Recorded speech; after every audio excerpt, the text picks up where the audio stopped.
To troubleshoot a C-more PLC-001 error, I'm going to verify my HMI's IP address setting and perform a PLC Enquiry Test. The IP addresses shown are specific to the system being tested. You'll need to use your own addresses designated for your PLC and network. In the System Setup screen, select Settings and then select Network to view the IP address currently configured for the C-more HMI. If everything here looks correct, we can select OK, then Close to get back to the main menu. To verify communication with the PLC, select Test menu, then Test Ethernet port. Select your PLC device and run a PLC Enquiry Test. The PLC Enquiry Test performs both a ping test and a protocol test, then displays the results.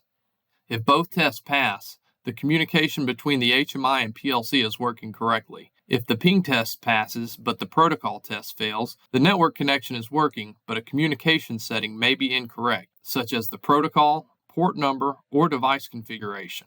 If both tests fail, the HMI cannot communicate with the PLC. Check the network connection and IP configuration. If both tests pass, but tag values are not updating, verify that the correct PLC device is selected in the C-more tag name database. Communication may be working correctly, but the tags could be assigned to the wrong device, which is identified in the device name column, or they may be configured as internal tags.